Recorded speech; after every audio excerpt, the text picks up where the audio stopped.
Hello friends, welcome back to our channel. আজকে নিয়ে চলে এসেছি আরেকটা নতুন ব্লগ। এখন আমি চলে এসেছি পুরীর সমুদ্র সৈকত সংলগ্ন মার্কেটে। সন্ধেবেলা এই মার্কেটটা বেশি নজর কাড়ে।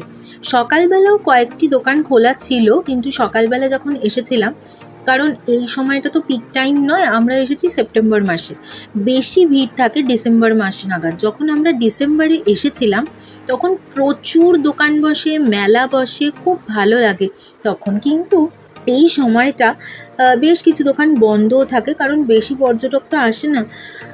তবে এইবারে এসে দেখলাম যে পুরীতে কোনো যেন সিজন নেই, কারণ প্রচুর মানুষ এখানে এসে ভিড় করেছে। তো যাই হোক, আমি কিন্তু যতবার পুরীতে আসি ততবার স্বর্গদ্বার সংলগ্ন যে সমস্ত মার্কেট রয়েছে, তারপরে বিভিন্ন খাজার দোকান, তারপরে সমুদ্র সৈকতের সংলগ্ন যে সমস্ত দোকানগুলো রয়েছে, আমি কিন্তু ভিজিট করতে একদম ভুলি না। ভীষণ ভালো লাগে। পুরীর সব থেকে বেশি আকর্ষণীয় আমরা সবাই জানি পুরীর মন্দির আর এই সমুদ্র সৈকত, আর কোথাও না গেলেও চলে। তো দেখো, এখন চলে এসেছি সন্ধেবেলা।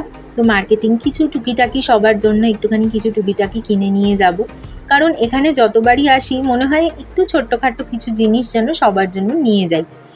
তো এখান থেকে আমি কিনে নিয়েছি কিছু চাবির রিং। তারপরে সকালবেলা যখন এসেছিলাম তখন আমি কিনেছিলাম শাঁখা, কারণ আমার শাঁখা পরতে খুবই ভালো লাগে, আর আমি শুনেছি পুরীর শাঁখা নাকি খুব ভালো।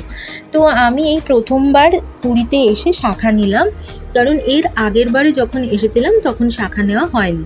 তো আরেকদিন অন্য কোনো ব্লগে তোমাদের এই শাঁখাটা দেখাবো। আরও কিছু কিছু জিনিস কিনেছি যেগুলো তোমাদেরকে এখন দেখাতে পারছি না, কিন্তু বাড়ি ফিরে নিশ্চয়ই আরেকটা নতুন ব্লগে তোমাদের দেখাবো যে আমি পুরীর মার্কেট থেকে কি কি কিনেছি আর কাদের কাদের জন্য কিনেছি। দেখো, পুরীর এই মার্কেটটা এত সুন্দর, সমস্ত ধরনের জিনিসপত্র, সুন্দর সুন্দর জিনিসপত্র পাওয়া যায়। আর এবারে তো এসে দেখলাম বিভিন্ন ধরনের মুক্তোর মালা, যেগুলো বিভিন্ন নতুন নতুন ডিজাইন বেরিয়েছে। তো আমিও দুই মা মনির জন্য এই সুন্দর মুক্তোর মালাটা কিনে নিয়েছিলাম। তোমাদেরকে অন্য একটা ব্লগে দেখাবো যে আমি কোন মালাটা কিনেছি। তো বেশ সুন্দর সুন্দর এখানে জামা, তারপরে ব্যাগের দোকান, খুব ভাল লাগে। এই ব্যাগগুলো তো পুরীতে এলে আমি একটা দুটো ব্যাগ তো কিনেই নিয়ে যাই, কারণ আমার ব্যাগের খুব শখ। খুবই ভালো লাগে এই ব্যাগগুলো। আর এই সমুদ্র সৈকত সংলগ্ন এই এলাকাটাতে বিভিন্ন ধরনের খাবারের দোকানও বসেছে। আর এবারে তো আমরা একটু মাছ ভাজাও খেয়েছিলাম। বিভিন্ন ধরনের এখানে দেখলাম এবার এসে যে জগন্নাথ দেবের খুব সুন্দর সুন্দর ছবি, বিভিন্ন ধরনের বিগ্রহ, ছোট ছোট বিগ্রহ এখানে পাওয়া যাচ্ছে। আর সকালবেলা যেরকম দেখেছিলাম যে ছোট ছোট দোকান কয়েকটা খোলা আছে, এখন তো সন্ধ্যেবেলা এসে দেখছি বেশ অনেকগুলোই দোকান খোলা আছে, কিন্তু আবার কিছু কিছু দোকান দেখছি বন্ধ, কারণ এই সময় তো সিজন নয়। ডিসেম্বর মাসে হচ্ছে কার্নিভাল ডে হয়, আর এখানে প্রচুর দোকান খোলা থাকে, মেলা বসে, যেটা তখন দেখতে আরও আকর্ষণীয় লাগে। আমি দুবার যখন এসেছিলাম ডিসেম্বর মাসেই এখানে এসে ভিজিট করেছিলাম। প্রচুর মানুষের সমাগম হয়। তবে এবারে পুরীতে এসে দেখলাম পুরীতে আলাদা করে কোনো সিজন নেই, কারণ মন্দিরেও যেমন ভিড় ছিল, আর এই সমুদ্র সৈকতেও দেখছি বেশ ভিড়।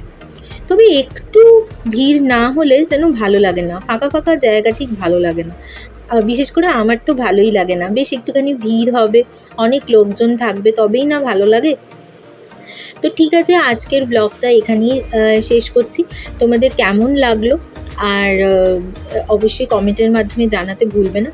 আর তোমরাও যে পুরীর মন্দিরের মার্কেটে কারা কারা গেছো, কাদের কাদের কেমন ভালো লেগেছে, অবশ্যই কমেন্টের মাধ্যমে জানিও। আজকের মতো টাটা।